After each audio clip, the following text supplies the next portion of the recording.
Saudara terkasih, berjumpa kembali dengan satu ayat sehari. Ayat hari ini diambil dari Matius bab 9 ayat 2. Maka dibawa oranglah kepadanya seorang lumpuh yang terbaring di tempat tidurnya. Ketika Yesus melihat iman mereka, berkatalah ia kepada orang lumpuh itu, "Percayalah hai anakku, dosamu sudah diampuni." Hari ini 4 orang membawa si lumpuh kepada Yesus. Dan pada bagian ini kita bisa mempelajari beberapa hal yang penting tentang pelayanan Yesus. 4 orang ini adalah mereka yang memiliki tujuan yang sama, yaitu membawa si lumpuh kepada Yesus. Dan dengan dasar yang sama, yaitu iman dan percaya pada Yesus. Mereka harus bekerja sama membawa si lumpuh yang terbaring di tempat tidur. Dan tentu saja ini bukan hal ringan. Mereka membutuhkan pengorbanan, karena mereka harus bersaing dengan banyak orang yang mungkin menghalangi pintu masuk. Dan mereka menunjukkan kasih yang besar pada si sakit, teman mereka. Kasih inilah yang membawa mereka untuk mau membawa si lumpuh, berkorban tenaga, waktu, dan perasaan untuk menemui Yesus. Penderitaan memang seringkali membawa seseorang pada Kristus pada akhirnya. Dan kelumpuhan ini jelas penderitaan yang berat dalam waktu yang lama. Banyak orang yang pada saat itu akan lari ke dalam dosa. Tetapi berbeda dengan si lumpuh ini, penderitaannya justru membawa ia pada Yesus. Dan Yesus melihat iman ini.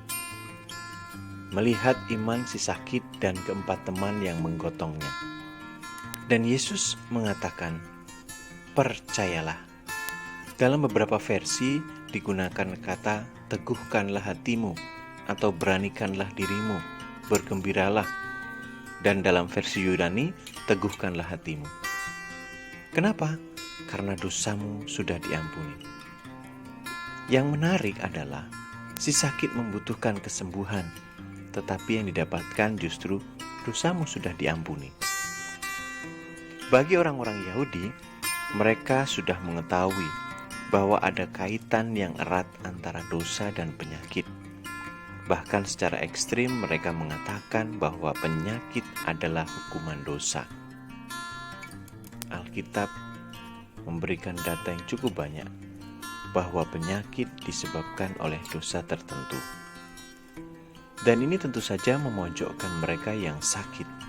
Mereka pasti akan semakin terpuruk. Tetapi hari ini, si sakit ini datang pada Yesus. Ia mengharapkan kesembuhan jasmani.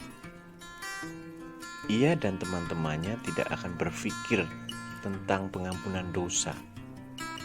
Yang penting adalah sembuh. Dan mereka meninggalkan keraguan dan kebimbangan dengan percaya dan beriman bahwa Yesus sungguh-sungguh bisa menyembuhkan. Dan Yesus memang memberikan kebutuhan itu. Ia sembuh. Tetapi Yesus sekaligus menyembuhkan jiwanya, sekalipun orang itu tidak memintanya. Saudara, hari ini Yesus melakukan sebuah mukjizat besar.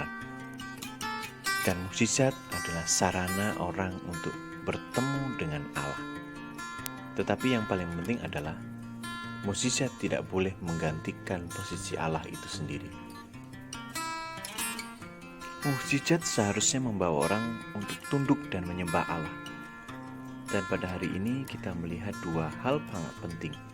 Yang pertama adalah Yesus memiliki otoritas untuk mengampuni. Dia datang ke dunia sebagai penyelamat dan bukan sebagai orang yang menyembuhkan dari sakit.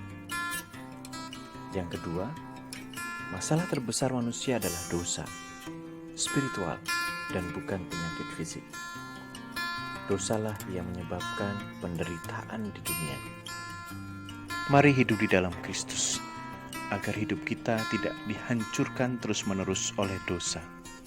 Mari kita datang pada Yesus, bertobat, dan mohon agar kuasa Roh Kudus membebaskan kita dari dosa.